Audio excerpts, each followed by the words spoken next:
Kisah ini bermula dari seorang anak laki-laki bernama Lloyd yang berdiri terpaku di depan reruntuhan kotanya. Tatapannya kosong, seolah seluruh harapan dalam dirinya lenyap. Seorang penyihir peringkat S bernama Merlin menemukannya di sana. Ia memeluk Lloyd dari belakang sambil menyalahkan dirinya atas tragedi yang terjadi. Dalam hati, ia bersumpah tidak akan mengulangi kesalahan yang pernah ia lakukan pada murid pertamanya.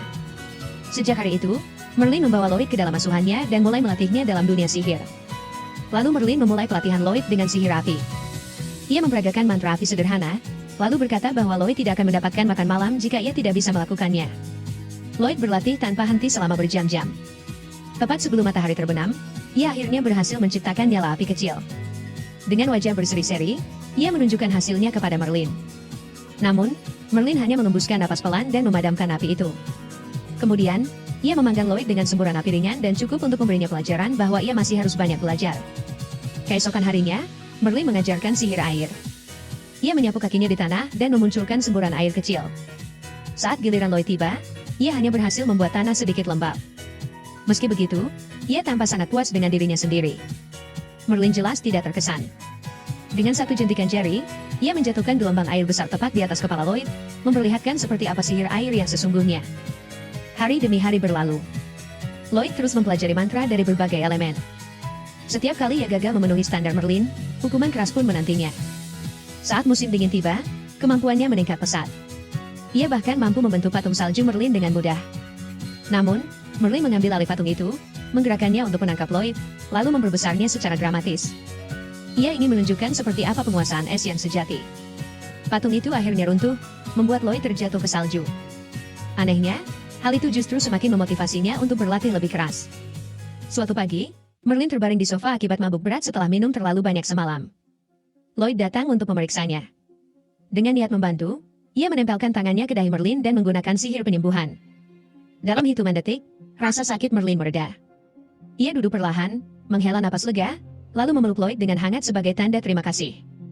Untuk sesaat, Lloyd merasa akhirnya ia berhasil membuat gurunya bangga.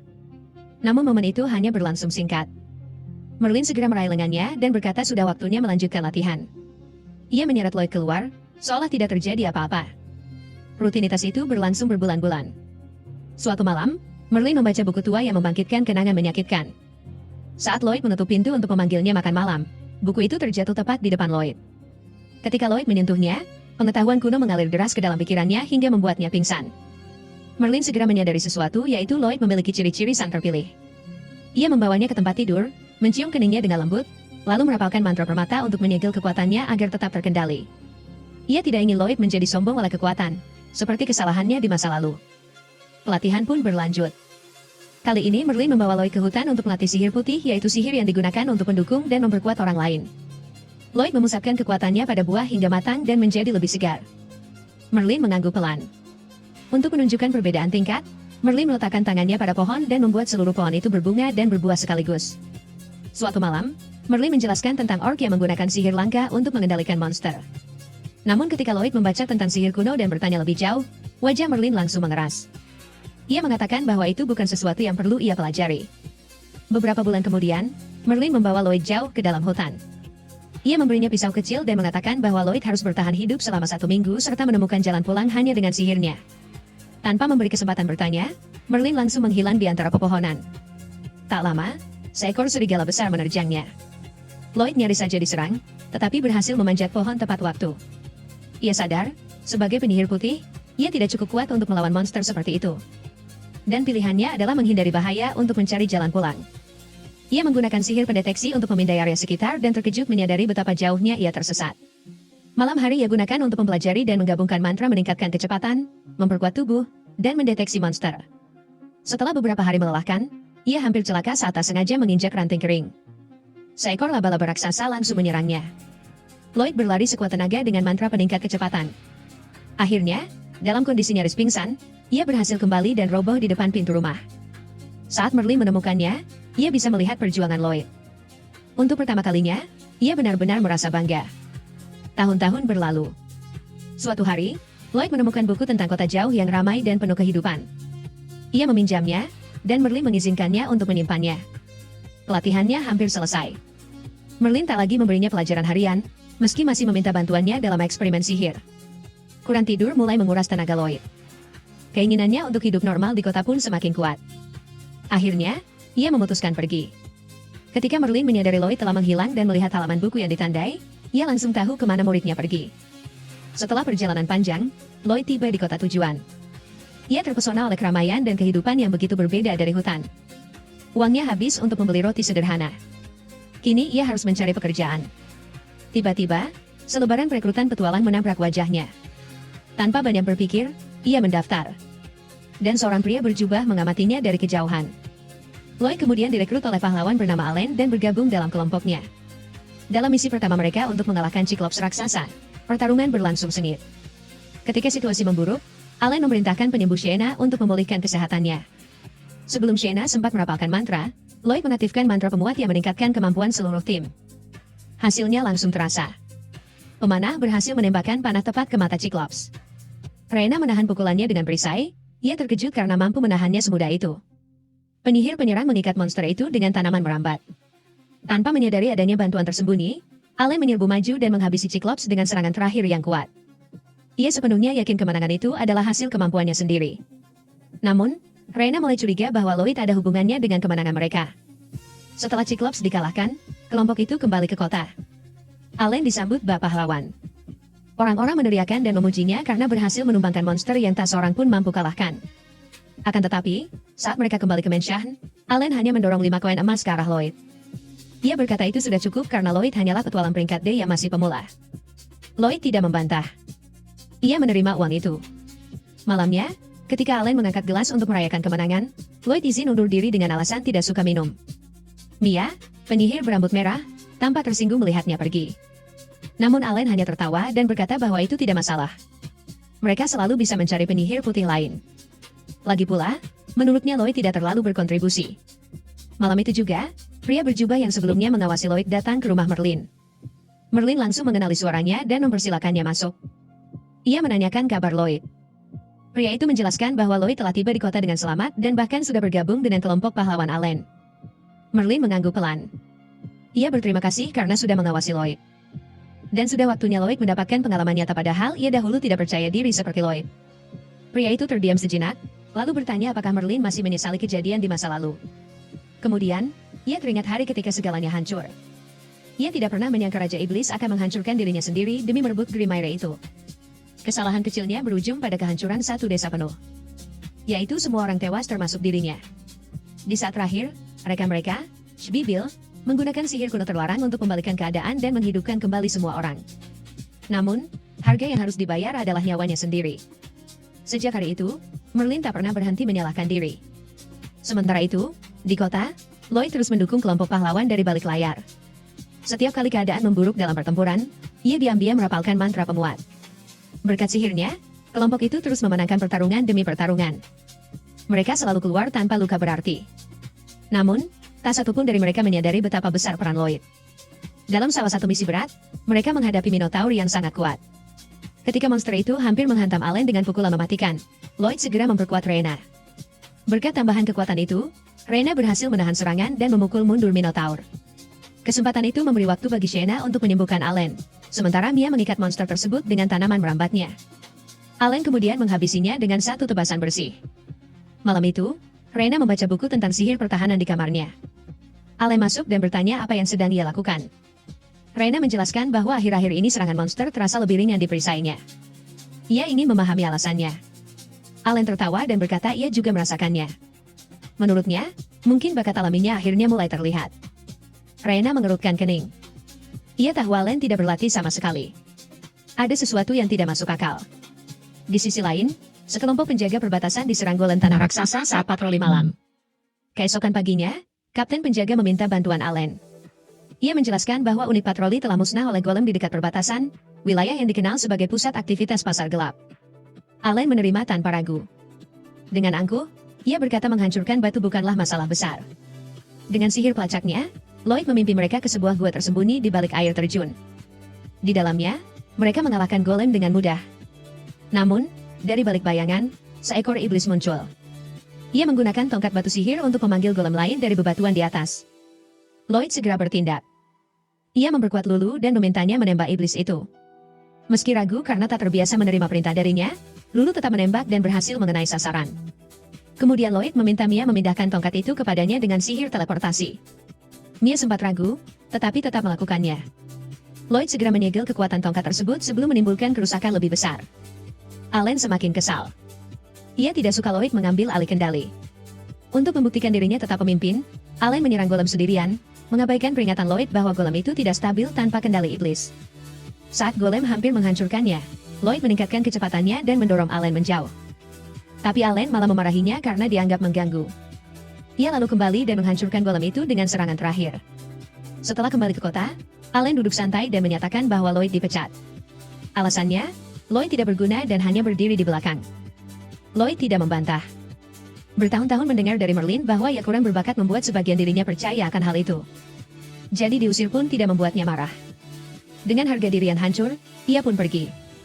Anggota lain menertawakannya, kecuali Rena yang hanya dia memandani kepergiannya. Beberapa hari berikutnya, Lloyd mencoba mencari kelompok baru. Namun sebagian besar sudah memiliki penyihir putih atau tak melihat alasan untuk merekrutnya. Setelah berkali-kali ditolak, ia menyerah dan duduk sendirian di dekat guild, merasa tak berguna. Tiba-tiba, terdengar seorang gadis berambut merah muda berdebat dengan resepsionis. Ia memohon agar dicarikan penyihir putih, tetapi syaratnya terlalu spesifik.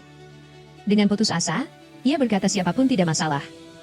Resepsionis menunjuk Lloyd yang duduk tak jauh dari sana dan berkata bahwa ia tersedia. Gadis itu langsung menghampirinya, meraih tangannya, dan mengatakan bahwa ia ikut bersamanya. Sehari sebelumnya, kelompok gadis itu sudah menjalankan misi melawan kelompok bandit bernama Dirty Claws. Saat strategi dibahas untuk terakhir kalinya, penyihir putih mereka, Krum, tampak gelisah. Setelah penyemangat singkat, barisan depan menyerbu. Penyihir mereka, Silika, melemparkan bola api ke arah musuh. Ketika ia membutuhkan waktu untuk merapalkan mantra berikutnya, para bandit mencoba menyerangnya, tetapi langsung dijatuhkan oleh pemanah dari atas. Yui bertarung seperti binatang buas, menebas musuh satu demi satu. Ketika seseorang menyerangnya dari belakang, sang tank segera menahan serangan itu. Bandit tersebut mengejeknya karena lemah. Namun setelah mendapat penguatan dari Krum, tank itu menghantam musuh hingga terpental jauh. Di atas tebing, seorang kurcaci gemuk mengawasi pertempuran dengan bingung. Ia heran mengapa kelompok itu begitu kuat. Tiba-tiba Yui muncul di belakangnya dan menebak bahwa dialah pemimpinnya. Saat melihat kalung Yui, ia sadar bahwa Yui adalah petualang peringkat S. Meski begitu, ia tetap mencoba tenang dan memanggil senjata pamungkasnya yaitu golem raksasa yang bangkit dari tanah. Tubuh golem itu terbuat dari material yang menahan sihir dan panah. Yui menyerang dengan seluruh kekuatannya, tetapi hanya meninggalkan goresan tipis. Menyadari kekuatannya belum cukup, ia meminta kru memberinya penguatan. Setelah statistiknya meningkat, Yui menebas golem itu hingga hancur. Usai pertempuran, kru meminta maaf karena sempat melamun di tengah pertarungan serius. Namun Yui tidak marah. Ia justru bertanya tentang keadaan adiknya, Sylvie. Tapi wajah Krum langsung muram. Dengan suara pelan, ia mengatakan bahwa ia harus meninggalkan kelompok itu. Di saat yang hampir bersamaan, Lloyd memasuki hari ketiga usahanya mencari kelompok baru. Tubuh dan pikirannya terasa lelah karena terus ditolak. Saat itulah Yui melihatnya duduk sendirian di guild. Tanpa memberi kesempatan untuk bertanya, ia langsung menarik Lloyd menuju kelompoknya. Ketika Yui kembali bersama Lloyd, anggota lain terkejut melihatnya datang secepat itu. Mereka yakin mustahil menemukan penyihir putih dalam waktu sesingkat ini. Namun sebelum ada yang sempat bertanya, Yui menunjuk Lloyd dan dengan percaya diri berkata bahwa dialah anggota baru mereka. Masalahnya, Yui sama sekali belum menjelaskan apapun kepada Lloyd. Lloyd hanya berdiri kebingungan. Yui pun tersadar bahwa ia bahkan belum menanyakan namanya. Lloyd kemudian memperkenalkan diri kepada Dagas sang tank, Cross sang pemanah, dan Silika sang penyihir. Yui tersenyum bangga dan menyatakan bahwa ia adalah pemimpin kelompok. Dengan nada pelan, Lloyd mengingatkan bahwa ia belum pernah setuju untuk bergabung. Yang lain tidak terkejut. Ini bukan pertama kalinya Yui menyeret seseorang tanpa peringatan. Lalu Cross mengusulkan agar mereka membatalkan misi. Tanpa Krum, mustahil menyelesaikannya. Lagi pula, penyihir putih sembarangan tidak akan bisa menggantikannya. Bahkan Silika dengan lembut meminta Yui untuk menyerah. Namun Yui menolak. Ia tidak ingin mengecewakan klien yang membutuhkan bantuan. Lloyd menyarankan agar kelompok lain saja yang mengambil misi itu. Tetapi Silika menjelaskan bahwa itu adalah misi peringkata, dan semua tim peringkata lain sedang tidak tersedia. Kelompok mereka memang berperingkat S, sehingga memenuhi syarat. Namun tanpa penyihir putih terdaftar, mereka tidak diizinkan menerima misi tersebut. Aturan guild melarang pengganti sementara. Lloyd sebenarnya ingin membantu. Namun kata-kata Allen terus terngiang di kepalanya. Ia tak bisa membayangkan dirinya pantas berada dalam kelompok seperti ini. Sementara ia masih ragu, Yui tiba-tiba menyatakan bahwa mereka siap berangkat asal Lloyd cukup kuat. Tanpa menunggu jawaban, ia menyeret Lloyd ke sebuah lapangan terbuka dan memintanya menunjukkan kemampuannya. Lloyd membeku. Ia sudah membayangkan wajah kecewa mereka saat melihat betapa lemahnya dirinya. Dages melihat keraguannya dan menyarankan agar Yui memberinya instruksi yang jelas. Yui kemudian meminta Lloyd untuk merapalkan sihir penguatan pada seluruh tim sekaligus. Lloyd terkejut. Menurutnya, itu terlalu mudah. Namun Yui menegaskan bahwa itu saja yang perlu ia lakukan. Jika berhasil, ia akan diizinkan bergabung. Dengan tenang, Lloyd memanggil tongkatnya dari udara kosong dan merapalkan mantra tanpa melantunkan satu pun chant. Semua terdiam. Bukan hanya karena efek penguatannya terasa jelas, tetapi juga karena cara Lloyd memanggil tongkatnya begitu saja dan merapalkan sihir secepat kilat. Awalnya Yui tidak merasakan perubahan berarti. Maka ia menguji sendiri kekuatannya. Dengan satu tebasan bersih, ia menumbangkan pohon raksasa seolah batang itu hanya terbuat dari mentega lunak. Keheningan pun menyelimuti mereka. Cross berkata tubuhnya terasa jauh lebih ringan. Dages bertanya apakah itu barusan multicasting. Lloyd mengangguk pelan. Ia menjelaskan bahwa ia tidak hanya meningkatkan kekuatan, tetapi juga pertahanan, kecepatan, dan vitalitas untuk berjaga-jaga. Lloyd salah mengartikan tatapan itu sebagai kekecewaan. Ia PU. Meminta maaf dan berkata bahwa ia memang tidak cukup kuat untuk menggantikan penyihir putih peringkat S seperti Krum. Ia pun berbalik untuk pergi. Namun Yui segera menangkap lengannya. Ia menegaskan bahwa tidak mungkin ia membiarkan orang seperti Lloyd pergi begitu saja. Dalam percakapan berikutnya, Lloyd menyebutkan bahwa ia dulu pernah bergabung dengan kelompok Alen, salah satu dari 4 kelompok pahlawan resmi kerajaan. Ia juga menambahkan bahwa itu bukan hal besar. Ia hanya direkrut karena dianggap punya potensi, lalu dikeluarkan karena dinilai tidak cukup kuat. Cross pun menggeleng tak percaya. Silika berkata belum pernah melihat penyihir seberbakat Lloyd. Dages menambahkan bahwa ia belum pernah bertemu seseorang yang mampu merapalkan begitu banyak sihir penguatan sekaligus. Namun Lloyd tetap merendah. Ia yakin masih banyak orang yang jauh lebih kuat darinya. Ia bahkan menyarankan agar mereka mencoba membujuk Krum kembali. Mendengar itu, Yui terdiam sejenak. Ia lalu menjelaskan bahwa Krum tidak akan kembali. Adiknya, Sylvia, sedang sakit parah dan membutuhkan perawatan. Selama ini, Krum memaksakan diri menjalani keduanya, yaitu bertualang di siang hari dan merawat Sylvia di malam hari. Perlahan, kelelahan itu menggerogotinya. Ia mulai kehilangan fokus dalam pertempuran. Ketika ia sampai pada titik melamun di tengah pertarungan, Krum memutuskan mundur sebelum menjadi beban bagi tim. Tak seorang pun ingin melepasnya. Namun mereka menghormati keputusannya. Itulah sebabnya mereka mencari pengganti, meski hampir mustahil. Lloyd tersentuh mendengar betapa pentingnya Krum bagi mereka. Ia kemudian bertanya, penyakit apa yang diderita Sylvia? Yui menjawab bahwa tubuh Sylvia perlahan berubah menjadi batu sihir. Lloyd langsung teringat sesuatu. Ia pernah membaca bahwa batu sihir dengan kepadatan mana tinggi dapat menginfeksi apapun yang disentuhnya. Ia bahkan sempat meneliti cara membalikan efek tersebut. Merasa mungkin memiliki solusi, Lloyd meminta Yui membawanya ke rumah Krum. Kemudian Krum terkejut melihat mereka, tetapi tetap mempersilakan masuk. Ia menjelaskan bahwa Sylvia ditemukan tak sadarkan diri setelah menjelajahi sebuah gua dengan mana sangat kuat. Saat pintu kamar dibuka, gelombang mana gelap langsung menyapu ruangan. Ketika selimut disingkap, sebagian lengan dan kaki Sylvia telah mengeras seperti batu. Lloyd meminta izin untuk memeriksa. Ia menduga pecahan batu sihir berkepadatan tinggi telah memasuki tubuh Sylvia dan mencemari mananya. Setelah memeriksa lukanya, ia memastikan dugaannya benar. Ia menjelaskan bahwa ia harus menguras mana berlebih dari tubuh Sylvia sekaligus menyembuhkannya agar ia tidak runtuh karena kehilangan mana mendadak. Krum ragu, tetapi Yui memintanya percaya pada Lloyd. Lloyd mulai merapalkan sihirnya. Prosesnya berat. Gelombang demi gelombang mana tercemar ditarik keluar, sementara sihir penyembuhan terus bekerja menjaga kondisi Sylvia tetap stabil. Krum bertanya mantra apa yang ia gunakan. Lloyd menjawab bahwa itu mantra ciptaannya sendiri. Tidak efisien, tetapi memungkinkan pembakaran mana berlebih sambil menyembuhkan. Perlahan, permukaan batu di tubuh Sylvia memudar. Mananya kembali stabil. Saat mantra berakhir, Lloyd jatuh berlutut karena kelelahan. Namun itu berhasil. Untuk pertama kalinya dalam bertahun-tahun, Sylvia membuka mata. Krum tak kuasa menahan tangis melihat adiknya sadar dan hidup kembali. Menjelang matahari terbenam, Krum berterima kasih kepada Lloyd. Ia mengatakan akan tetap tinggal di sisi adiknya dan tidak kembali ke kelompok. Yui tampak sedikit kecewa, tetapi ia menghormati keputusan itu. Saat berpisah, Krum tersenyum pada Lloyd dan berkata bahwa ia senang temannya kini memiliki seseorang yang bisa diandalkan seperti dirinya. Tapi Lloyd masih merasa belum pantas. Krum hanya tertawa pelan dan menyuruhnya berhenti meragukan diri sendiri. Ia mengatakan Lloyd hanya perlu mengikuti kata hatinya. Malam itu, kelompok Yui kembali berkumpul di tavern. Silika dan Dagas masih sulit percaya bahwa Lloyd berhasil menyembuhkan Sylvia. Namun, kebiasaan Lloyd yang terus merendahkan dirinya sendiri membuat Yu kesal hingga ia mencita kepalanya. Lloyd mengakui bahwa ia sedikit sedih karena Krum tidak akan kembali. Namun yang lain mengingatkannya bahwa kebahagiaan Krum jauh lebih penting daripada apapun.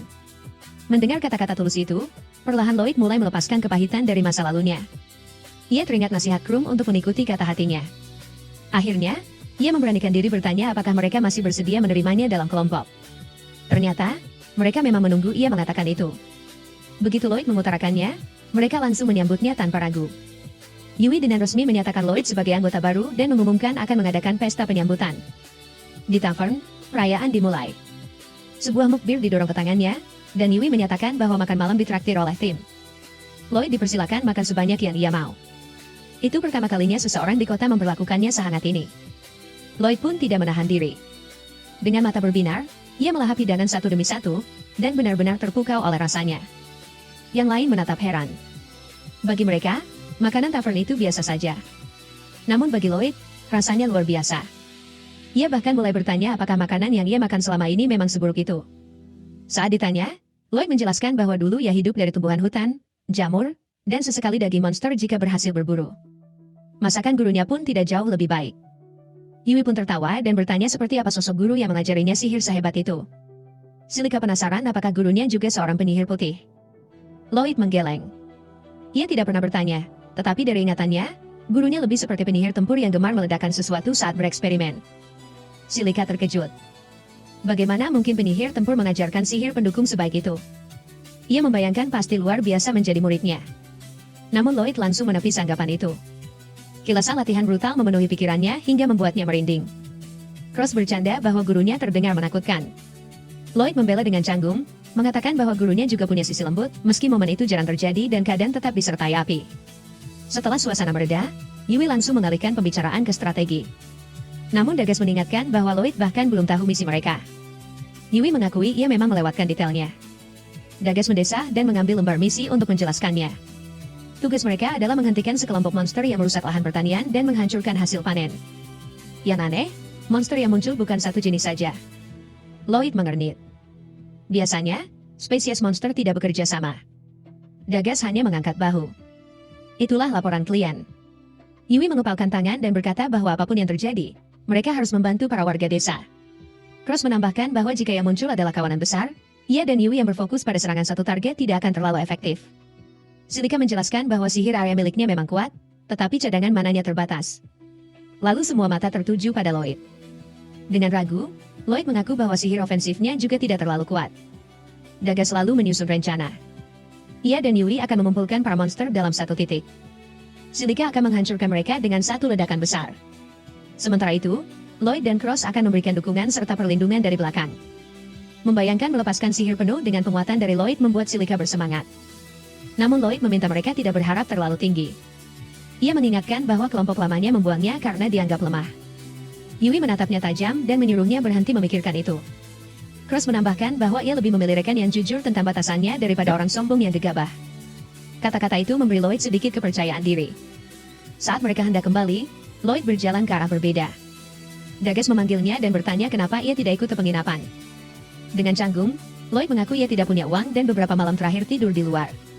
Dagas terdiam sesaat, lalu melemparkan kantong koin kecil kepadanya. Ia berkata uang itu bisa dipotong dari bayaran Lloyd nanti. Lloyd berterima kasih dan berjanji akan bekerja keras. Keesokan paginya, Lloyd bangun agak siang dan mendapati yang lain sudah menunggu. Ia membuatnya heran, tak seorang pun membawa tas. Ternyata, seluruh perlengkapan telah ia simpan dalam sihir penyimpanan dimensional miliknya. Setelah ia juga menyimpan perlengkapan Yui, para gadis terus memuji betapa bergunanya dirinya. Lloyd bahkan menawarkan untuk mengajari mereka sihir penyimpanan. Ia menjelaskan bahwa semua orang sebenarnya memiliki cukup mana untuk mempelajarinya, asalkan dilatih. Dagas agak sulit mempercayainya. Namun Lloyd bersikeras itu mungkin. Cross membayangkan betapa banyak panah yang bisa ia bawa. Silika pun tampak tak kalah antusias. Yui bahkan berputar-putar penuh energi, merasa luar biasa setelah mendapat penguatan dari Lloyd. Kemudian mereka memasuki bagian hutan yang lebih dalam. Dagas menjelaskan bahwa di balik pegunungan sana terletak Magokrasi, yang juga dikenal sebagai negeri para iblis. Sudah lama tidak ada serangan, tetapi tak seorang pun tahu kapan mereka akan mencoba menaklukkan benua lagi. Saat menyeberangi jembatan talian rapuh, suasana menjadi sedikit tegang. Untuk mencairkan keadaan, Yui memulai permainan teka-teki aneh yang harus dijawab dengan jawaban yang lebih aneh lagi. Yang lain menjawab dengan konyol, tetapi Lloyd tetap diam. Yui menyuruhnya bersantai dan ikut bercanda. Lloyd dengan polos menjawab bahwa gurunya tidak pernah melatihnya dalam seni kekonyolan. Cross tertawa dan menyuruhnya berhenti berpikir terlalu serius. Namun Lloyd justru memasang wajah tegang seolah sedang mengikuti ujian.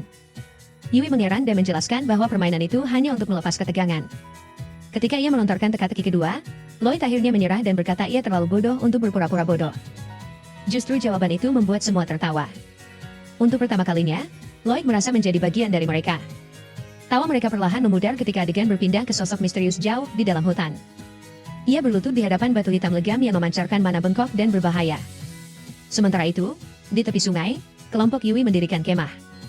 Lloyd mengeluarkan semua perlengkapan dari ruang penimpanannya. Para gadis menjatuhkan diri ke rumput, kelelahan dan berkeringat. Yui mencoba membujuk Dagas agar dibebaskan dari tugas, tetapi Dagas menolaknya. Lloyd menawarkan diri menyelesaikan sisanya agar Yui dan Silika bisa beristirahat. Saat masuk ke hutan untuk mencari kayu bakar, ia melihat buah emas tumbuh di pohon terdekat, yaitu buah yang sama seperti yang pernah digunakan Merlin untuk mendemonstrasikan sihir penyembuhan. Dan pemandangan itu membangkitkan kenangan lama dalam benaknya. Lloyd menggigit buah itu dan kembali teringat padanya. Namun, sebuah teriakan mendadak membuyarkan lamunannya. Teriakan itu berasal dari Yui dan Silika. Mereka terpojok di antara seekor basilis raksasa dan tepi air terjun yang curam. Tanpa membuang waktu, Lloyd berlari menuju tebing. Sambil berlari menuruni lereng, ia langsung meluncurkan bola api. Mantra itu menghantam basilis tepat sasaran dan mengalihkan perhatian monster tersebut dari kedua gadis itu. Lloyd segera memposisikan diri di antara monster dan rekannya. Dalam satu gerakan, ia memanggil pedang Yui dan tongkat Silika dari sihir penyimpanan, lalu melemparkannya kembali kepada mereka. Pada saat yang sama, ia merapalkan sihir penyembuhan dan penguatan untuk meningkatkan kondisi fisik keduanya. Namun sebelum kakinya menyentuh tanah, Yui sudah lebih dulu menyambar dan menebas tubuh basilisk hingga terbelah dua. Monster itu mengamuk di detik terakhirnya, tetapi Silika segera mengakhirinya dengan satu bola api besar yang memanggangnya dalam sekali serang. Ledakan itu begitu kuat hingga Silika sendiri tampak terkejut oleh kekuatan sihirnya yang telah diperkuat oleh Lloyd. Usai pertempuran, Yui meminta Lloyd menyimpan kembali pedangnya. Namun saat menyerahkannya, handuk yang dikenakannya tiba-tiba melorot. Refleks, Yui menampar Lloyd karena tanpa sengaja melihatnya. Lloyd pun menerima nasibnya dengan pasrah. Kembali ke perkemahan, Lloyd mulai mengajari mereka cara menggunakan sihir penyimpanan. Penjelasannya sederhana dan ringkas. Sayangnya, praktiknya tidak semudah teori. Bahkan setelah berjam-jam mencoba, mereka tetap gagal. Gerakan mereka terlihat seperti orang yang berusaha menangkap sabun tak kasat mata di udara. Lloyd mulai meragukan dirinya sendiri. Ia merasa mungkin ia memang guru yang buruk. Namun yang lain meyakinkannya bahwa mereka hanya butuh waktu. Tiba-tiba, Silika mengucapkan kata simpan dengan lantang. Sekejap kemudian, sihirnya aktif. Saat itulah mereka menyadari perbedaannya. Mereka harus menyebutkan perintahnya dengan jelas. Setelah memahami itu, Silika akhirnya menguasainya menjelang matahari terbenam. Malam turun dan api unggun mulai meredup. Hutan menjadi sunyi. Saat yang lain tertidur, Lloyd tetap berjaga bersama Yui. Karena tidak ada tanda monster di sekitar, Yui duduk di sampingnya. Dengan suara pelan, ia berterima kasih karena Lloyd tetap bertahan bersama timnya yang kacau. Lloyd tersenyum kecil dan mengaku bahwa sebelum bergabung pun, hidupnya tidak jauh lebih baik. Yui kemudian mengaku masih merasa bersalah karena menyeretnya ke dalam misi ini tanpa banyak penjelasan. Hal itu membuat Lloyd teringat sikap serius Yui ketika klien mereka dibahas sebelumnya. Lloyd bertanya mengapa Yui begitu bertekad menyelesaikan misi ini. Yui tertawa lirih. Menjawab misi ini mengingatkannya pada kampung halamannya. Saat masih kecil, desa tempat tinggalnya dihancurkan oleh kawanan monster. Hanya ia yang selamat. Kenangan itu masih menghantuinya sampai sekarang. Melihat desa terpencil yang terancam nasib serupa membangkitkan kembali luka lama itu. Desa tersebut terisolasi. Jika ladang mereka hancur, mereka akan kehabisan makanan dan tidak punya cara meminta bantuan. Yui tidak ingin tragedi itu terulang. Namun sebelum ia melanjutkan, Lloyd tiba-tiba menegang. Bahwa ada sesuatu yang mendekat. Tak lama, mereka melihat sekelompok laba-laba raksasa merayap di semak-semak, persis seperti yang tertulis dalam laporan misi. Saat Lloyd mencoba membaca arah gerakan mereka, ia melihat kawanan kedua bergerak langsung menuju perkemahan. Ia memberi isyarat agar mereka mundur perlahan. Namun Yui tanpa sengaja menginjak ranting kering yang patah dengan suara nyaring. 3 laba-laba terdekat langsung berbalik. Tanpa waktu untuk berpikir, kelompok itu berlari. Namun seekor laba-laba menghadang dari depan, sementara 2 lainnya mengepung dari samping. Mereka segera menarik senjata dari sihir penyimpanan dan membentuk formasi rapat. Kemudian jaring lengket meluncur dari segala arah. Di tengah kekacauan itu, salah satu laba-laba berhasil merebut tongkat silika. Kelompok itu menunggu celah, begitu serangan jaring mereda, Lloyd maju selangkah dan merapalkan sihir penguatan pada seluruh tim. Energi mereka melonjak. Yui menerjang monster terdekat, menebas jaring dengan mudah. Cross memperkuat kakinya dan melompat ke atas pohon untuk merebut kembali tongkat silika. Ia melemparkannya kembali tepat waktu. Yui meluncur di bawah tubuh salah satu laba-laba, menebas kakinya hingga monster itu roboh. Ia kemudian berpegangan pada jaring dan meluncur menuju musuh terakhir, membelahnya di tengah luncuran. Silika melepaskan bola api yang terpecah menjadi 3 bagian, masing-masing menyulut anak panah Cross di udara. Ketika panah itu menancap, ketiga monster langsung terbakar habis. Setelah semuanya tenang, Lloyd meminta maaf karena telah memberi perintah tanpa berpikir panjang. Ia sudah bersiap dimarahi. Namun Dagas justru menepuk punggungnya. Ia mengatakan Lloyd seharusnya lebih sering bersuara karena ternyata ia cukup berbakat memimpin. Yui pun berterima kasih karena telah menyelamatkan situasi. Ucapan itu sedikit demi sedikit mengembalikan kepercayaan diri Lloyd. Keesokan paginya, semangatnya semakin meningkat ketika semua berhasil mengaktifkan sihir penyimpanan pada percobaan pertama. Meski suasana membaik, Lloyd masih merasa ada yang janggal.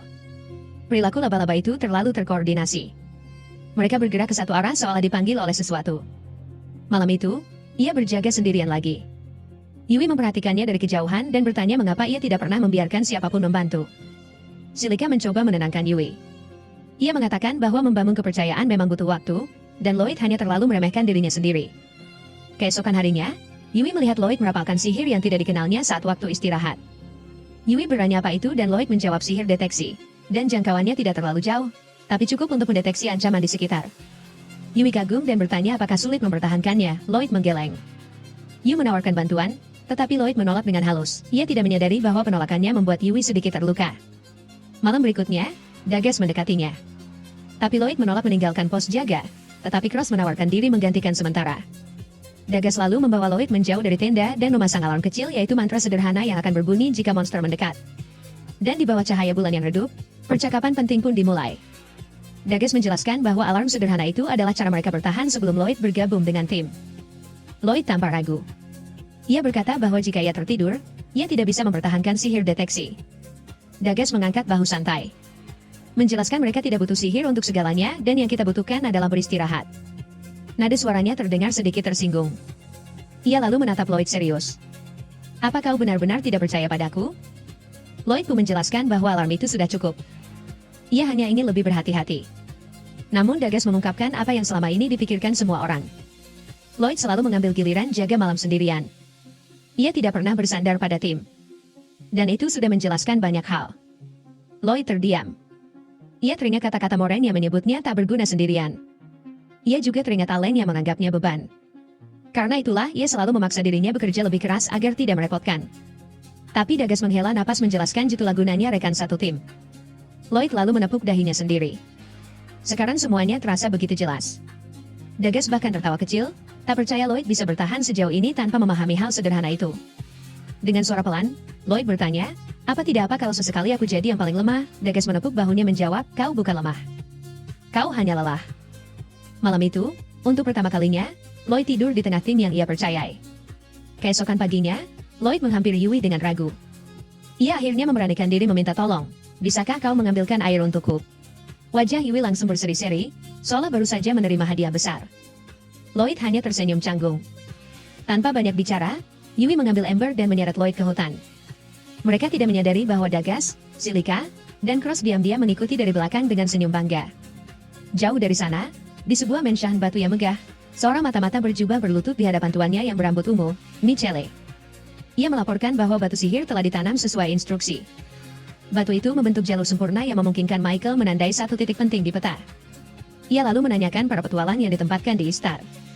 Sang mata-mata menjelaskan bahwa sebagian besar petarung kuat telah dikirim untuk menangani kawanan monster persis seperti rencana mereka.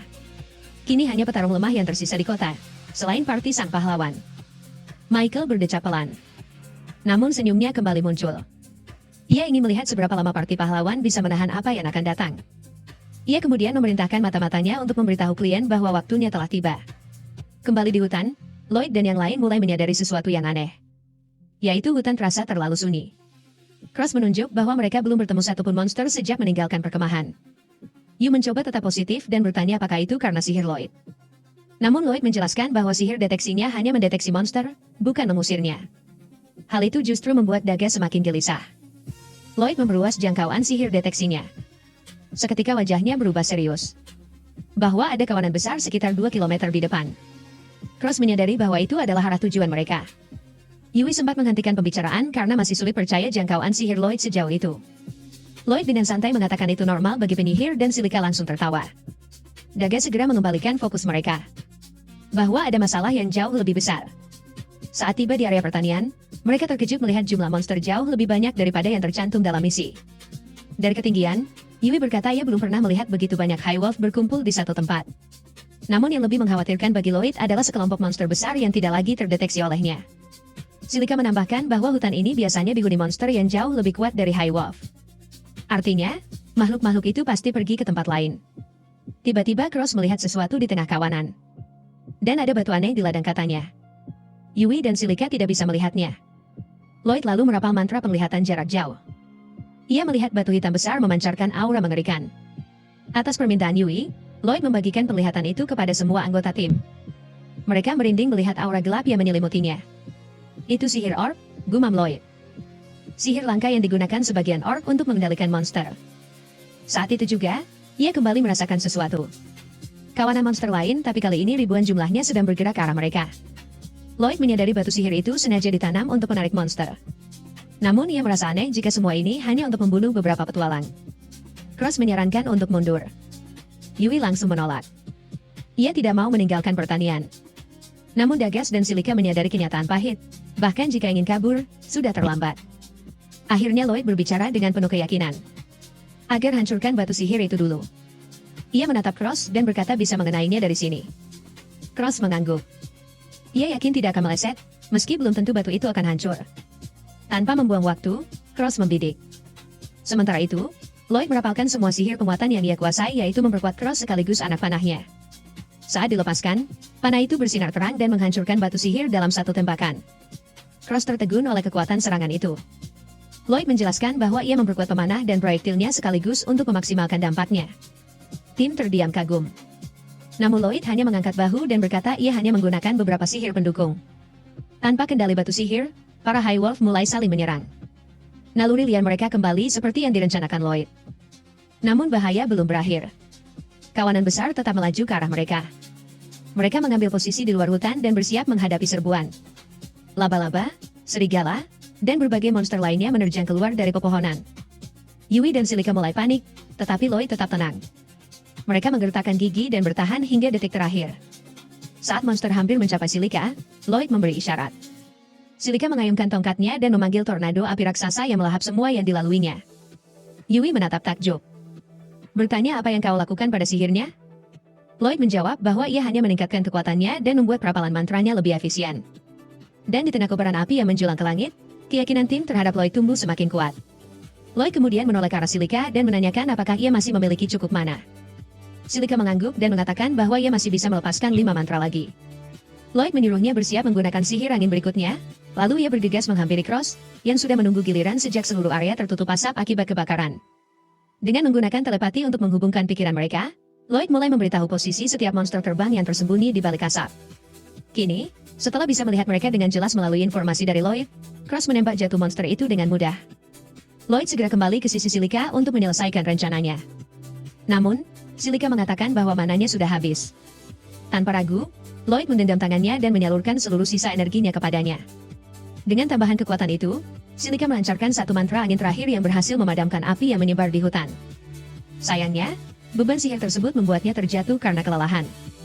Dagas dan Yui bersorak ketika melihat api mulai padam. Mereka memuji ketanggapan Silika dan berterima kasih kepada Lloyd atas strateginya. Lloyd hanya tersenyum dan berkata bahwa ia sekadar melakukan apa yang bisa ia lakukan untuk mendukung tim. Sementara Dagas dan Yui membereskan sisa monster yang ada, Lloyd akhirnya membiarkan dirinya beristirahat.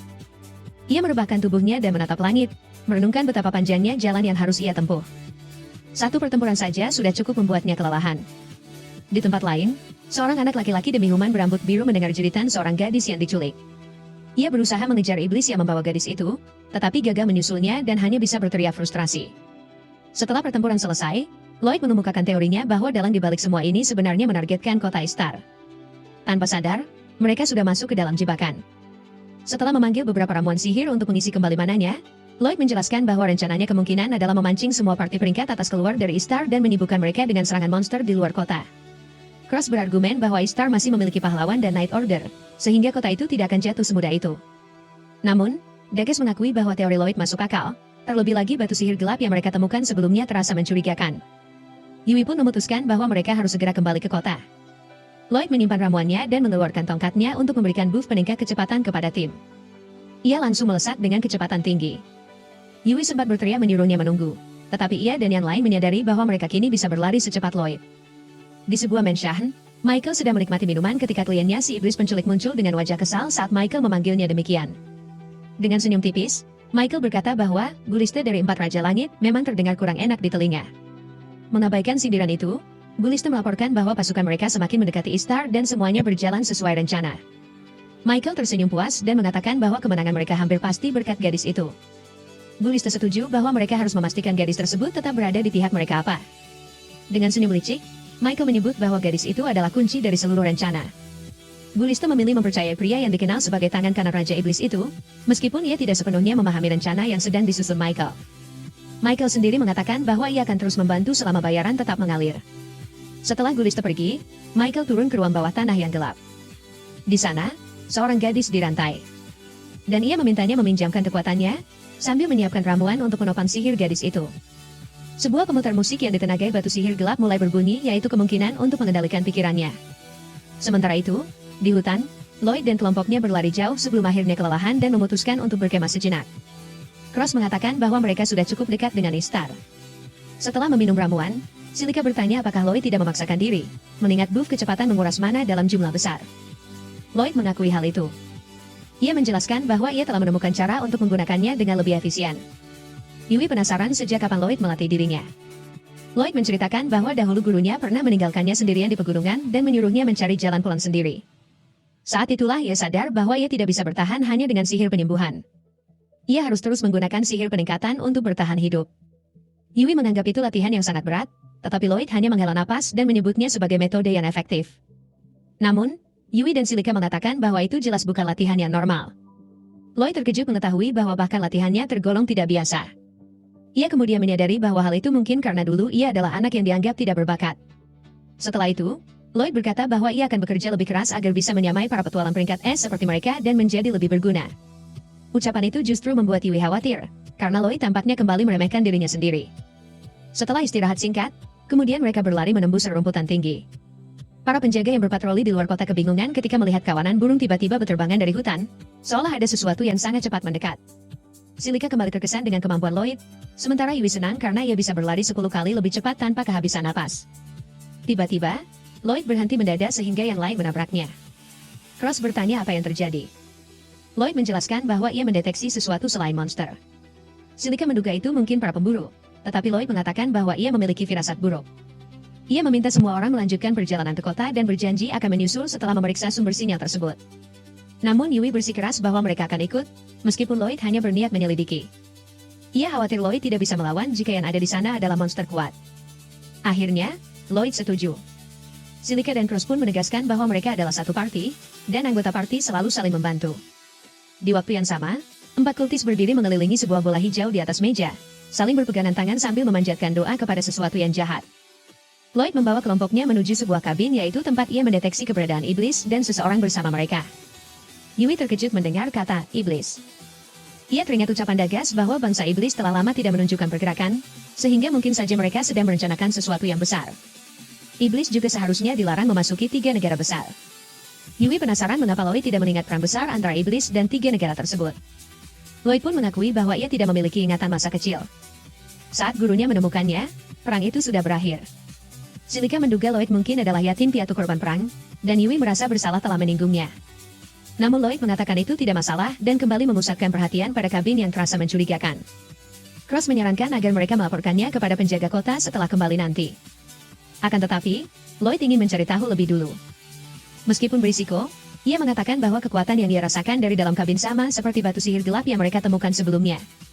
Jika benar, itu bisa berarti para iblis berada di balik serangan monster dan mungkin juga rencana invasi ke Istar. Menyadari kemungkinan itu, risiko untuk menyelidiki terasa semakin penting. Yui pun setuju. Dan mereka tidak bisa kembali ke kota karena itu adalah tugas mereka untuk menghentikan para iblis sebelum mereka melarikan diri saat semua orang sibuk mempertahankan Ishtar. Saat itu juga, yang lain menatap Yui dalam diam.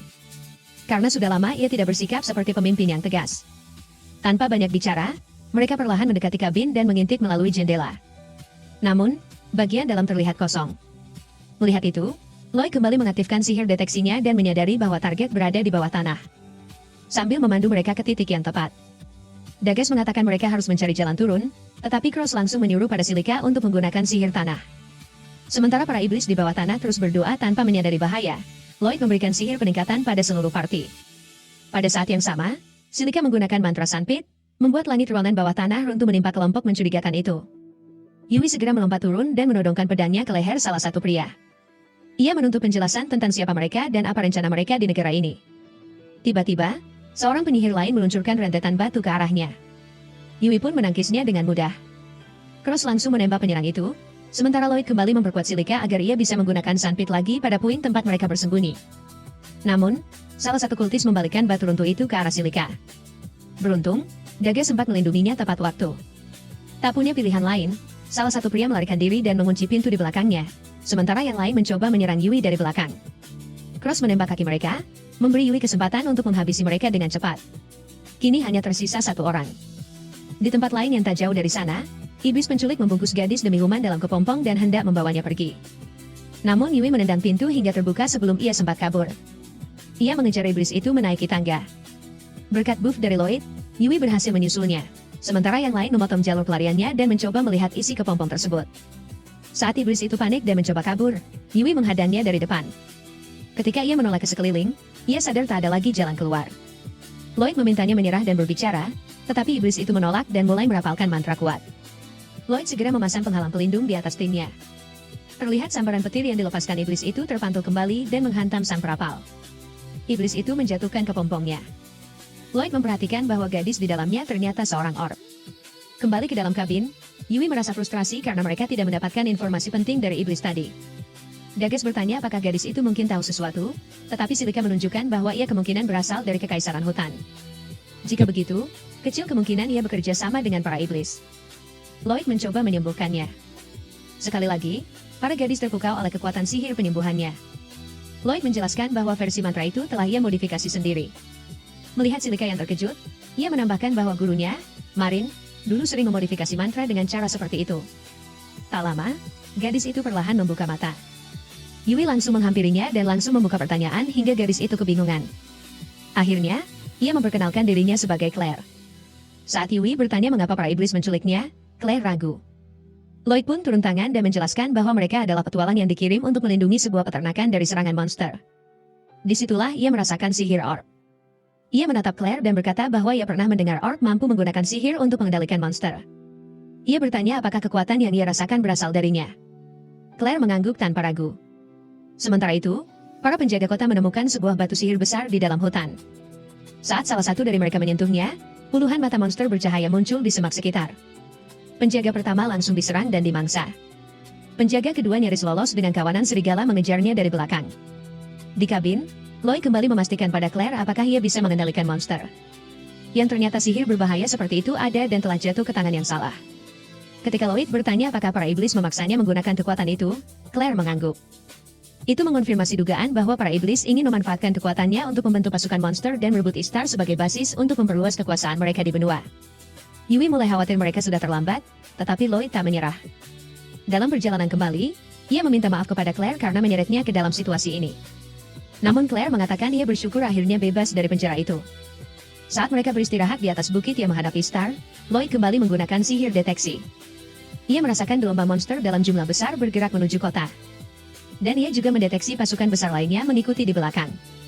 Ketika Yui meminta rencana, Lloyd menoleh pada Claire dan bertanya apakah ia bisa membantu memperingatkan kota.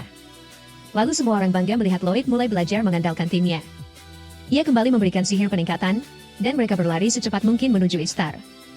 Di kerajaan, Allen marah besar karena para penyihir baru yang mendaftar ke parti pahlawan dianggapnya tidak berguna. Mereka bahkan tidak bisa menggunakan sihir penyimpanan dasar seperti Lloyd, dan nyaris tak mampu merapal dua mantra sekaligus. Rena berkata bahwa mungkin Lloyd memang istimewa. Namun Allen tertawa keras, menganggap itu mustahil. Saat Lulu bertanya apa yang harus mereka lakukan, Seorang satria menerobos masuk dan melaporkan bahwa pasukan monster berjumlah lebih dari 10.000 sedang bergerak menuju Istar. Semua terkejut. Namun Allen dengan percaya diri mengatakan inilah saatnya ia menunjukkan mengapa ia disebut pahlawan. Setelah ksatria itu pergi, Sienna bertanya pelan apakah ia yakin. Dan Allen justru membanggakan diri, mengatakan ia sudah lama ingin memamerkan kekuatannya. Para gadis semakin khawatir. Di hutan, Lloyd dan Claire menemukan unit kedua pasukan monster. Lloyd menyadari jumlahnya bahkan lebih besar dari yang menyerang Istar. Jika kedua pasukan menyerang dari dua arah, kota itu tidak akan punya peluang. Keputusan mengirim anggota lain kembali untuk melapor ternyata tepat. Kini, terserah padanya untuk menangani situasi ini. Claire merasa sedih melihat para monster. Ia bertanya apakah ada cara menghentikan mereka tanpa menyakiti. Ia menjelaskan bahwa monster-monster itu dikendalikan secara paksa melalui sihirnya, dan ia tidak ingin makhluk tak bersalah terus menjadi korban. Lloyd terkejut melihat betapa ia peduli pada para monster. Ia pun setuju mencari solusi dengan korban seminimal mungkin. Ia bertanya apakah sihir Claire bisa mengirim mereka kembali ke habitatnya. Claire menjawab jumlah mereka terlalu banyak, tetapi mungkin bisa dilakukan dengan dukungan sihir Lloyd. Claire mulai merapalkan mantra, sementara Lloyd bersiap mendukungnya. Namun tiba-tiba Claire berhenti. Ia mengatakan sihirnya terganggu oleh sesuatu di dalam hutan. Sementara itu, Allen menghina para petualang yang berkumpul di guild untuk mempertahankan kota. Ia menyebut mereka lemah dan bercanda bahwa mereka mungkin hanya berguna sebagai pion. Ia memperingatkan mereka agar tidak menghalanginya. Seorang pria hampir terpancing emosi, tetapi ditahan oleh temannya. Allen pun kembali mengejeknya. Manajer cabang guild akhirnya muncul dan mengingatkan bahwa musuh sebenarnya adalah para monster. Dan mereka tidak punya waktu untuk bertengkar. Allen lalu memaparkan rencananya. Bahwa semua penyihir harus menyerang habis-habisan dan mengalahkan setidaknya 10 monster masing-masing. Setelah itu, ia dan para petarung garis depan akan menahan gelombang monster sampai para penyihir memulihkan mana. Proses ini akan diulang sampai seluruh monster musnah. Namun raut wajah para petualang menunjukkan keraguan. Ketika Allen bertanya apa masalah mereka, salah satu penyihir berkata bahwa sihirnya tidak sekuat itu. Yang lain mengakui bahwa mantra terkuat mereka pun paling banyak hanya mampu mengalahkan satu monster. Ucapan para penyihir itu membuat Allen murka. Ia berteriak bahwa setidaknya mereka harus bisa melakukan sebanyak itu. Namun saat itu juga, Mia angkat bicara.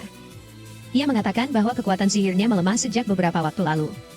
Allen terkejut dan menuntut penjelasan mengapa hal itu tidak diberitahukan lebih awal. Mia menjelaskan bahwa bukan hanya dirinya dan semua gadis di party mengalami penurunan kekuatan sihir. Ketika Allen bertanya kapan hal itu mulai terjadi, Lulu menduga semuanya bermula sejak Lloyd pergi.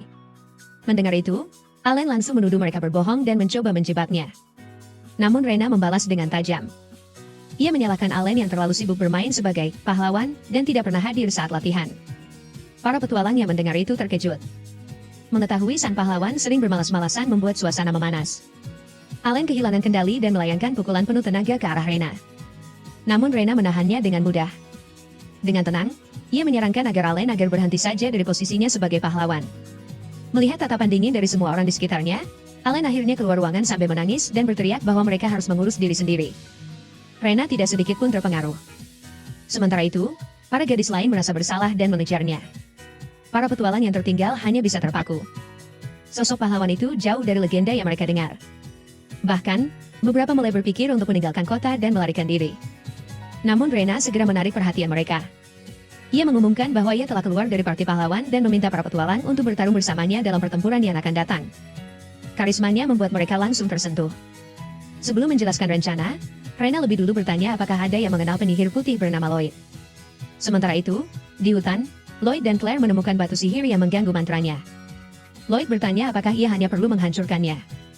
Claire mengangguk, tetapi menjelaskan bahwa kemungkinan ada banyak batu lain yang tersebar di area itu. Dan ia tidak akan bisa mengendalikan kembali monster sepenuhnya sebelum semuanya dihancurkan. Claire berkata bahwa ia mungkin bisa merasakan lokasi batu itu jika cukup dekat. Namun wilayahnya terlalu luas untuk dijelajahi dengan cepat. Lloyd lalu mengajukan ide cemerlang. Ia menggunakan mantra berbagi pikiran untuk memperluas jangkauan indera Claire hingga setara dengan sihir deteksinya yang luar biasa. Setelah itu, ia menggunakan sihir tembus pandang. Dengan rendah hati ia mengatakan bahwa sihir itu tidak terlalu hebat karena bisa buyar jika terkena serangan lemah sekalipun. Ucapan itu membuat Claire mulai meragukan apakah Lloyd itu manusia biasa. Mereka menyelinap ke batu sihir pertama dan menetralkannya. Seketika, monster di sekitar area itu bubar. Di sisi lain, pasukan petualang telah bersiap di luar tembok Laut Istar, di belakang parit besar yang digali untuk pertahanan. Seorang satria bertanya pada manajer guild apakah rencana ini akan berhasil. Pria tua itu menjawab bahwa ia percaya pada anak laki-laki yang disebut Rena sebelumnya. Beberapa jam sebelumnya, Rena telah menjelaskan di depan semua orang bahwa inti sebenarnya dari Parti Pahlawan bukanlah sang pahlawan itu sendiri, melainkan penyihir putih sederhana bernama Lloyd. Para petualang kebingungan. Bukankah Lloyd hanyalah pendukung yang dianggap tidak berguna dan mereka bertanya mengapa ia dikeluarkan dari parti. Rena mengakui bahwa mereka dulu terlalu terpesona oleh gelar pahlawan. Mereka tidak menyadari bahwa kemenangan mudah yang mereka raih selama ini adalah berkat sihir dukungan Lloyd, bukan semata-mata kekuatan mereka sendiri. Manajer guild yang pernah menyaksikan kekuatan sang pahlawan bertanya apakah kekuatan luar biasa itu sepenuhnya hasil dukungan Lloyd. Rena mengonfirmasinya. Mendengar itu, harapan para petualang bangkit kembali. Rena berkata bahwa selama Lloyd mendukung mereka, kemenangan pasti bisa diraih.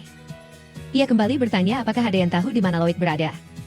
Manajer guild menjelaskan bahwa ia melacak semua parti di guild, dan saat ini Lloyd sedang menjalankan misi peringkat S untuk menumpas monster di sebuah peternakan yang jaraknya beberapa hari perjalanan. Namun Rena percaya Lloyd bisa mempersingkat waktu tempuh dengan sihirnya. Ia meminta semua orang percaya bahwa Lloyd akan datang. Itulah alasan mereka sepakat mengikuti rencananya, meskipun nyawa keluarga mereka dipertaruhkan. Tak lama, gelombang monster terlihat di kejauhan. Rena memerintahkan semua orang bersiap. Pasukan pemanah menghujani monster yang menyeberangi parit. Pasukan perisai mendorong mereka mundur. Para penyihir menggunakan sihir api untuk membakar musuh, lalu sihir air untuk menghanyutkan mereka sekaligus memperdalam parit pertahanan. Malam itu, di hutan, Yui merasa Istar sudah dekat. Ia bertanya apakah yang lain masih punya stamina. Cross, Dagas, dan Silika mengatakan mereka masih kuat karena sihir Lloyd masih aktif. Silika menambahkan bahwa Lloyd sendiri terus bertarung tanpa henti demi melindungi kota. Karena itu, mereka tidak boleh berhenti. Dan mereka kembali berlari. Lloyd dan Claire akhirnya menemukan batu sihir terakhir yang dijaga High Wolf dan Blood Panther. Claire berhasil menetralkannya tanpa terdeteksi. Namun masalah muncul. High Wolf dan Blood Panther adalah musuh bebuyutan. Tanpa pengaruh batu sihir, mereka justru mulai saling menggeram dan bersiap bertarung. Batu itu terguling dan benturannya membuyarkan sihir tembus pandang Lloyd. Monster langsung menyadari keberadaan mereka. Untuk mengalihkan perhatian, Lloyd menggunakan sihir kembang api untuk menarik semua monster ke arahnya. Di Istar, Rena dan para ksatria mulai kewalahan. Salah satu garis pertahanan hampir jebol, dan gelombang monster baru mendekat. Namun sebelum mereka sempat menyerang, tornado api raksasa menyapu dan membakar monster hingga menjadi abu. Sorak-sorai terdengar dan sebuah parti peringkat S telah tiba.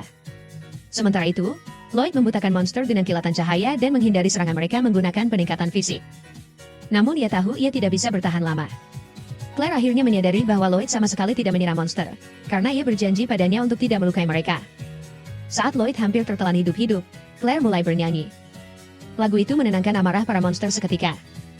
Mereka berhenti dan perlahan pergi. Lloyd terkejut dan bertanya sihir apa itu. Claire menjelaskan bahwa ia tidak mengendalikan monster secara paksa. Ia hanya berbicara langsung ke hati mereka. Lloyd berterima kasih karena Claire telah menyelamatkannya. Namun Claire berkata justru Lloyd yang telah menyelamatkannya lebih dulu. Lalu mereka segera bergegas menuju Istar. Di medan perang, Cross dan para pemanah terus menghujani monster dari atas.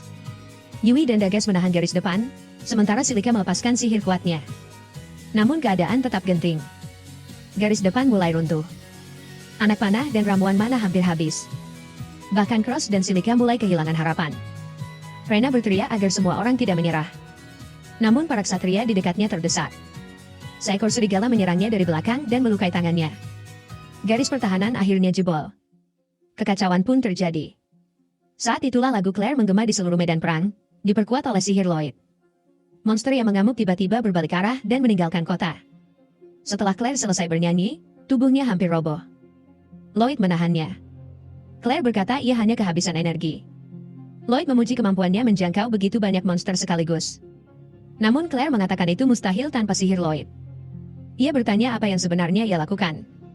Lloyd menjelaskan bahwa ia hanya melapisi beberapa sihir dukungan untuk memperluas jangkauan suaranya. Menurutnya, kekuatan Claire lah yang menyelamatkan para monster dan kota Istar. Mendengar itu, gadis tersebut akhirnya mengungkapkan nama aslinya Clara. Lloyd mengatakan pasti ada alasan mengapa ia menyembunyikan namanya. Namun Yui memutuskan mereka bisa membahasnya nanti. Untuk saat ini, yang lebih penting adalah menghentikan para golem yang sedang berbaris menuju Istar. Di mensyah miliknya, Michael menikmati anggur dengan penuh percaya diri. Ia yakin kota itu pasti sudah hancur sekarang. Tiba-tiba bawahannya menerobos masuk dengan laporan mendesak. Michael menyeringai, mengira rencananya berhasil. Namun laporan yang ia terima justru sebaliknya bahwa monster-monster itu pulang begitu saja. Michael terkejut. Di medan perang, Lloyd memastikan bahwa golem itu memang dikirim oleh para iblis. Setelah memperkuat Clara dengan sihir peningkatan, mereka berdua berlari secepat mungkin menuju kota, menerobos barisan golem yang tampak diperkuat secara tidak wajar. Saat tiba di parit pertahanan, Lloyd tiba-tiba menggendong Clara dan melompat melewatinya dengan lompatan yang membuat semua orang tercengang. Yui dan Daga segera menghampiri dan mengucapkan selamat karena ia berhasil mengusir monster. Namun Lloyd menjelaskan bahwa semua itu berkat Clara. Ketika Lloyd memanggilnya Clara, Yui sedikit bingung karena sebelumnya ia mengenalnya sebagai Claire. Namun ia menganggap mungkin ia salah dengar. Tiba-tiba kaki Lloyd lemas. Silika menduga ia terlalu memaksakan penggunaan sihirnya. Dagas menyuruhnya beristirahat, tetapi Lloyd menolak.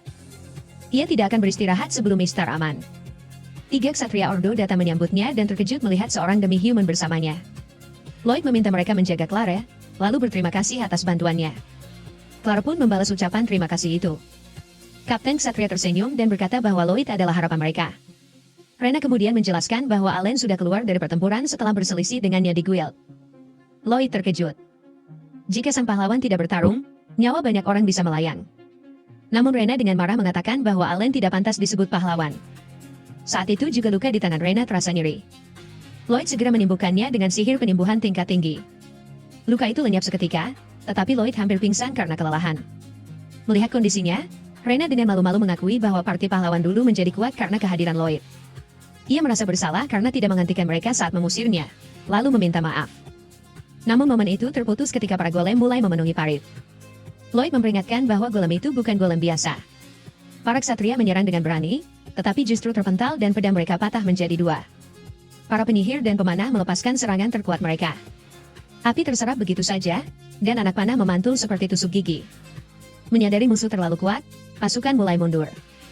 Yui kebingungan mencari strategi. Namun Lloyd berkata ia bisa memperkuat semua orang sekaligus.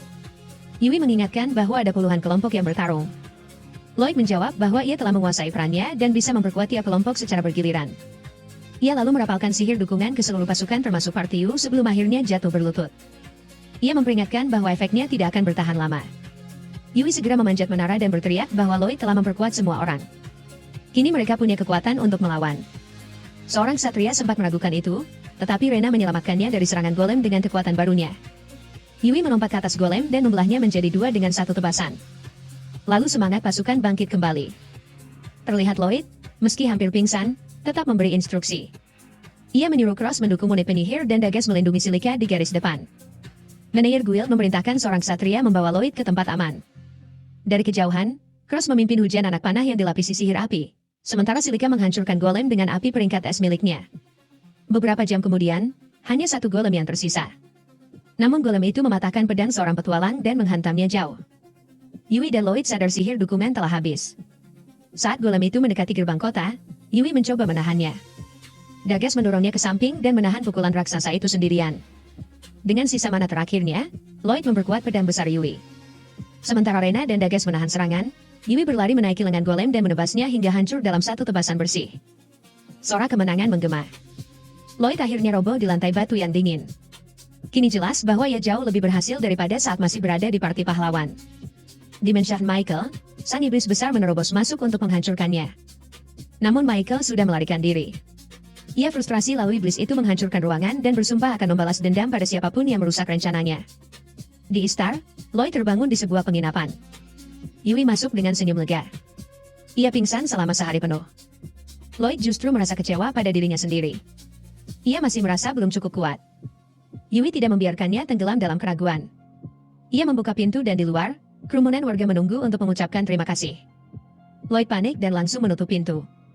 Ia takut menjadi pusat perhatian. Yui kesal dan membukanya kembali, tetapi Lloyd sudah meloncat keluar jendela dan kabur seolah nyawanya dipertaruhkan. Di rumah Merlin, pintu terbuka sebelum Will sempat mengetuk. Merlin menjelaskan bahwa sistem keamanan untuk mengantisipasi pria berjubah mencurigakan seperti dirinya. Lily memanggilnya alkemis hantu, tetapi Will menjelaskan ia sudah lama berhenti membuat ramuan dan kini bekerja sebagai detektif. Merlin senang melihatnya lagi setelah sekian lama. Ia bertanya bagaimana keadaan Lloyd. Will bercanda bahwa Lloyd sudah lama dikeluarkan dari parti pahlawan, lalu segera menambahkan bahwa ia kini bergabung dengan parti peringkat S, jadi tak perlu khawatir. Thor dan Lily terkejut mendengar perkembangan itu. Merlin tersenyum dan berkata bahwa kegagalan juga bagian dari pelatihan. Will lalu mengungkapkan bahwa ia membawa kabar menarik tentang Lloyd. Di alun-alun kota, warga bersorak ketika melihat Lloyd. Ia semakin malu karena merasa pujian itu seharusnya ditujukan pada para ksatria dan petualang yang mempertaruhkan nyawa. Namun seorang veteran dari Ordo mengatakan bahwa tanpa sihir dukungan Lloyd, mereka tidak akan cukup kuat untuk menyelamatkan siapapun. Kerumunan pun memberinya gelar baru yaitu pahlawan Ishtar. Lloyd kesulitan menerima kehormatan sebesar itu. Namun Dagas, dengan senyum lebar, mendesaknya untuk menerimanya. Dan untuk pertama kalinya, Lloyd mulai menyadari bahwa mungkin ia memang pantas dipercaya. Akhirnya, Lloyd berhenti melawan. Ia berkata akan berusaha menikmati hari itu sebaik mungkin, meskipun Yui mengingatkannya bahwa tujuan utama mereka sebenarnya adalah untuk bersantai. Di saat yang sama, Allen mantan pahlawan berambut pirang murka ketika mendengar bahwa Lloyd telah dinobatkan sebagai pahlawan. Shiena mengingatkannya bahwa gelarnya memang akan dicabut, terutama setelah ia menolak menjalankan tugasnya melindungi kota saat keadaan darurat. Allen berteriak bahwa ia sudah tahu soal itu. Melihat raut takut di wajah para gadis, ia memutuskan untuk meninggalkan kota. Ia menyuruh mereka berkemas karena tidak sulit tinggal di tempat yang menghormati penyihir putih sampah seperti Lloyd sebagai pahlawan. Para gadis sempat ragu. Namun pada akhirnya, mereka tetap mengikuti Allen dalam diam. Sementara itu, Lily tertegun ketika Merlin mengungkapkan bahwa pendekar pedang di parti Lloyd baru berusia 17 tahun. Lebih mengejutkan lagi, seluruh anggota parti Lloyd dipenuhi talenta langka seperti itu. Mendengar kabar tersebut, para mantan anggota parti legendaris mengangkat gelas untuk merayakan keberhasilan Lloyd. Will mengatakan bahwa merupakan suatu kehormatan bisa berkumpul kembali dengan teman-temannya. Namun jauh di lubuk hatinya, Lily tahu bahwa Will sebenarnya sudah memperkirakan hari ini akan tiba hari untuk mengenang kematian Cibel. Ekspresi Will kemudian berubah serius. Ia menjelaskan bahwa para iblis gagal mengendalikan monster menggunakan sihir orc untuk menaklukkan Ishtar. Namun ada satu hal yang mengganjal, mengapa mereka menyerang tepat pada saat ini? Merlin mendesaknya untuk mengatakan apa yang ia pikirkan. Dengan ragu, Will menyampaikan kemungkinan bahwa Raja Iblis telah bangkit kembali. Merlin langsung meledak marah. Ia berteriak bahwa Raja Iblis seharusnya sudah mati setelah dihantam sihir penghancur milik Shbibil. Ia menolak percaya bahwa ia bisa hidup kembali setelah pengorbanan sebesar itu. Karena jika benar, maka kematian Shbibil akan terasa sia-sia. Thor segera menenangkan Merlin. Ia mengingatkan bahwa belum ada yang pasti. Daripada panik, mereka seharusnya fokus pada masa depan yang telah dipercayakan Shbel kepada mereka. Pada waktu yang sama, Lloyd dan rekannya dipanggil ke sebuah mensyah milik bangsawan. Seorang pria yang sopan menyambut mereka di pintu masuk dan mempersilahkan masuk. Di dalam, mereka langsung melihat Clara dan mengira ia juga dipanggil. Namun pria itu meluruskan bahwa Clara adalah tamu istimewanya. Ia kemudian memperkenalkan diri sebagai Lord Abel Lucas. Semua orang terkejut. Cross bahkan dengan malu-malu mengaku bahwa ia sempat mengira Abel hanyalah kepala pelayan. Silika menjelaskan kebingungan mereka. Mereka mendengar bahwa penguasa wilayah ini telah memerintah selama lebih dari 1 dekade, sehingga seharusnya ia sudah berusia jauh lebih tua. Abel tertawa dan berkata bahwa ia sangat serius menjalani perawatan kulit agar tetap terlihat muda. Lloyd pun teringat bahwa Merlin juga terlihat jauh lebih muda dari usia sebenarnya, dan membuatnya bertanya apakah sihir kecantikan benar-benar ada. Abel bercanda bahwa ia akan dengan senang hati mengajarkan sihir awet muda lain waktu. Namun untuk sekarang, ada urusan yang jauh lebih penting untuk dibahas yaitu mengenai Clara. Di Kekaisaran Hutan, seorang anak laki-laki demi human bernama Selion menatap ke kejauhan sambil bertanya di mana Clara berada. Tiba-tiba, seorang prajurit berlari masuk dan melaporkan bahwa mereka akhirnya menemukan petunjuk tentang keberadaannya. Kembali di mensyah Abel, Lloyd terkejut saat mengetahui bahwa Clara adalah putri kedua dari Kekaisaran Hutan. Dengan malu-malu, Clara mengakui bahwa itulah alasan ia menyembunyikan nama aslinya selama ini. Abel kemudian bertanya apa pendapat mereka tentang sihir unik milik Clara. Lloyd menjawab dengan jujur bahwa sihir itu luar biasa sekaligus mengerikan karena bisa dengan mudah disalahgunakan untuk tujuan jahat. Abel setuju. Itulah sebabnya Clara harus dilindungi dari para iblis dengan segala cara. Ia mengungkapkan bahwa Kekaisaran sedang mencarinya. Namun alih-alih mengirim para ksatria, Abel ingin para penyelamat Clara sendiri yang mengantarkannya ke ibu kota kerajaan mereka. Semua orang bingung. Biasanya, tugas mengawal seorang putri merupakan tanggung jawab ksatria kerajaan, bukan petualang. Abel menjelaskan bahwa justru karena itulah rencana ini lebih aman. Jika tidak melibatkan ksatria, para iblis akan lebih kecil kemungkinannya menyadari pergerakan mereka. Akhirnya, kelompok itu menerima misi tersebut. Clara meminta mereka berhenti bersikap canggung hanya karena ia seorang putri. Yui dengan santai menjabat tangannya, seolah tidak ada yang berubah. Dengan demikian, mereka pun berangkat menuju Kekaisaran. Dalam perjalanan, Lloyd membaca peta dan memperkirakan mereka akan segera tiba di kota berikutnya. Sementara itu, Cross mengeluh karena ibu kota terasa sangat jauh. Sudah 10 hari berlalu sejak mereka meninggalkan Ishtar. Dagas kemudian menjelaskan bahwa mereka memang sengaja memilih rute yang lebih panjang demi keamanan. Tak lama Yui tiba-tiba bersemangat. Ia memberitahu Clara bahwa kota tujuan mereka terkenal dengan pemandian air panas. Mendengar itu, Sang putri yang hidup terlindungi terlihat bingung. Clara mengaku pernah mendengar tentang pemandian air panas, tetapi belum pernah merasakannya. Yui terkejut ternyata ada seseorang belum pernah mencoba berendam di sana. Cross merasa sedikit khawatir melihat Yui terlalu santai di tengah misi rahasia sepenting ini. Namun Dagas berpendapat bahwa itulah cara Yui menunjukkan kepeduliannya pada Clara. Lloyd tidak mengerti, tetapi Cross segera menyadari bahwa Clara akan canggung jika mereka terus bersikap terlalu serius saat mengawalnya. Silika menambahkan bahwa ini bisa menjadi perubahan suasana yang menyegarkan bagi Clara, yang jarang sekali keluar rumah dan merasakan hal baru. Ucapan itu membuat seluruh anggota kelompok kembali menyadari bahwa cara berpikir Yui sebenarnya cukup dalam. Beberapa hari kemudian, mereka akhirnya tiba di kota tersebut. Begitu melihat Yui berlari menuju pemandian air panas, Cross menyadari bahwa kata stres tidak ada dalam hidupnya. Di dalam pemandian, Yui langsung menyuruh Clara untuk masuk. Namun Clara menolak dengan wajah memerah. Ia merasa terlalu malu untuk mandi bersama orang lain dan tidak tahan membayangkan harus memperlihatkan tubuhnya di depan umum. Silika menenangkannya dan berkata bahwa yang tersulit hanyalah pertama kalinya. Dengan sedikit paksaan lembut, Yui akhirnya berhasil menarik Clara masuk ke dalam air. Di sisi lain, Dagas mencoba mengalihkan pembicaraan yang meminta Cross menggosok punggungnya lebih keras. Sementara itu, Lloyd yang sedang menggosok punggung Cross justru tenggelam dalam pikirannya. Ia sadar bahwa jika semakin dekat ke ibu kota, risiko kemunculan iblis akan semakin besar. Jika musuh berniat menculik Clara lagi, mereka pasti akan segera bergerak. Ia memperkirakan bahwa para iblis tidak lagi mampu mengirim pasukan besar seperti sebelumnya. Kemungkinan besar mereka hanya akan mengirim kelompok kecil prajurit elit. Sihir deteksinya saat ini mungkin tidak cukup untuk menghadapi ancaman seperti itu. Memikirkan hal tersebut, Lloyd menggosok punggung Cross semakin keras, hingga Cross berteriak kesakitan. Malamnya di penginapan, Yui bertanya mengapa Lloyd ingin tinggal lebih lama di kota pemandian ini. Lloyd menjelaskan bahwa mereka perlu mempersiapkan diri akan serangan. Silika setuju. Menurutnya, lebih baik bersiap selagi mereka masih memiliki waktu. Yui lalu mengusulkan pemungutan suara. Daga setuju, karena ia memang sudah lama ingin meningkatkan perlengkapannya. Silika juga ingin melakukan beberapa eksperimen sihir, dan Cross tidak keberatan beristirahat sejenak. Akhirnya diputuskan bahwa mereka akan tinggal beberapa hari lagi di kota tersebut. Dalam hati, Lloyd berjanji akan berlatih sekeras mungkin demi melindungi Clara dan menjaga keselamatan semua temannya. Keesokan harinya, Dagas keluar dari sebuah toko senjata dengan wajah kecewa. Ia belum menemukan perisai yang sesuai. Di tengah perjalanan ke toko berikutnya, Yui menghampirinya dan bertanya apa yang sedang ia cari. Dagas menjelaskan bahwa ia membutuhkan perisai baru karena sudah terlalu lama memakai yang lama. Namun setelah mengunjungi banyak toko, ia belum menemukan yang cocok. Mendengar itu, Clara menawarkan bantuan. Ia teringat sebuah toko kecil di gang sempit yang sempat ia lihat. Dari luar memang tampak kumuh, tetapi ia merasa toko itu menyimpan barang berkualitas. Sesampainya di sana, Dagas memanggil pemilik toko, tetapi tidak ada jawaban. Saat ia melihat barang yang dipajang, ia langsung tertarik pada perlengkapan yang tampak berkualitas tinggi. Tiba-tiba seorang pria tua muncul dan membentaknya, menanyakan apa yang sedang ia lakukan dan apakah ia bagian dari kelompok berandal itu. Dagas dengan sopan menjawab bahwa ia hanya ingin melihat senjata yang dibuat dengan baik. Pria tua itu akhirnya membiarkannya dan berjalan pergi. Tak lama, sekelompok petualang masuk dengan sikap mereka pemilik tempat itu. Lalu seorang pria pira mengejek Dagas karena berani berbelanja di toko sampah tersebut. Ia bahkan menanyakan peringkat Dagas dengan nada merendahkan. Pria tua itu kembali dan memarahi mereka. Ia menuduh kelompok itu sebagai penyebab bisnisnya hancur. Namun si pirang menyalahkan pengelolaan toko yang buruk. Lalu ketegangan semakin memanas.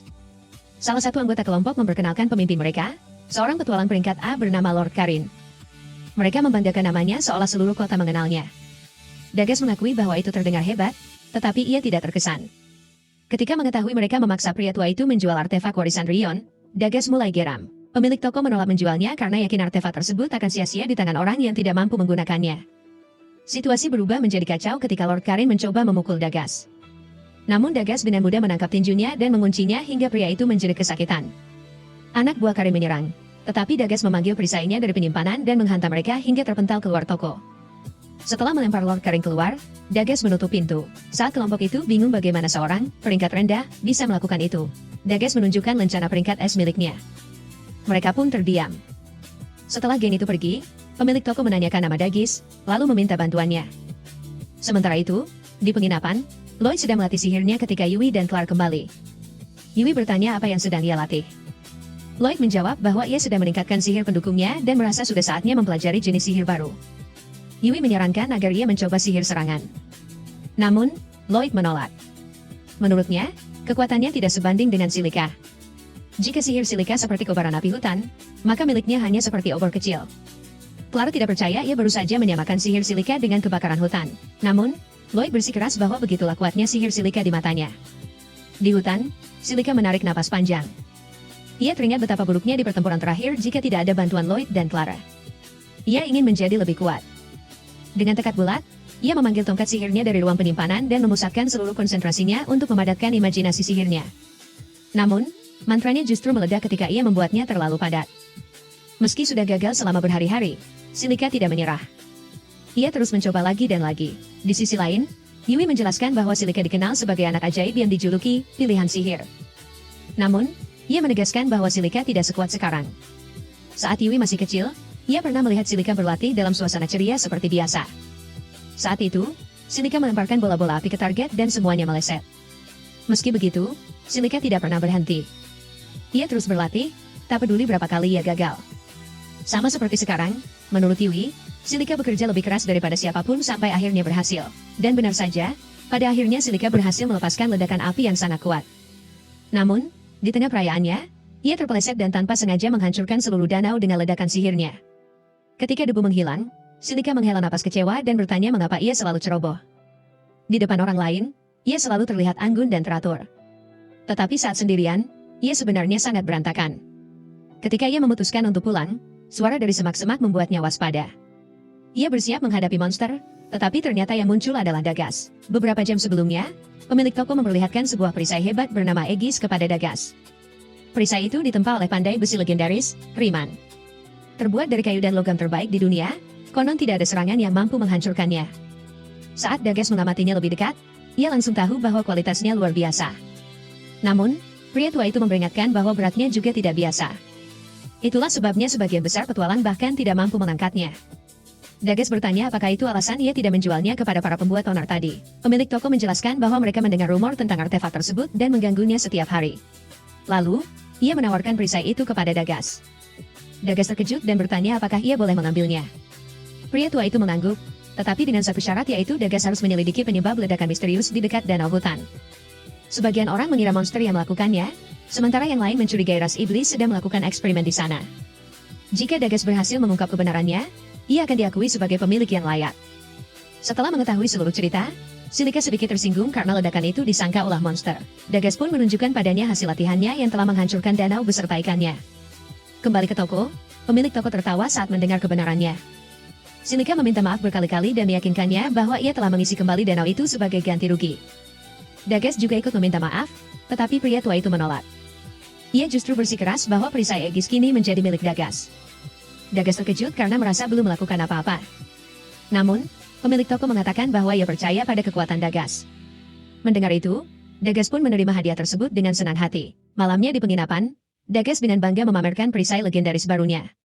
Yui ikut bersemangat ketika mendengar Silika juga berhasil mengembangkan sihir baru, meski ia mengingatkan bahwa kekuatan itu cukup berbahaya. Dagas sempat bercanda soal ledakan danau, tetapi segera menyesal ketika merasakan tatapan tajam Silika menusuk punggungnya. Melihat perkembangan sahabat mereka, Lloyd dan Cross merasa terdorong untuk berlatih lebih keras. Namun, Yui kembali mengejutkan mereka dengan kebijaksanaannya. Ia menyuruh mereka tetap tenang dan berkembang sesuai ritme masing-masing. Lalu, dengan senyum lebar, Yui menyatakan bahwa langkah pertama untuk menjadi lebih kuat adalah melatih perut yang kosong. Ia pun menyeret Clara dan anggota tim lainnya menuju restoran luar biasa yang ia temukan. Dan sampai disinilah kisah ini berakhir.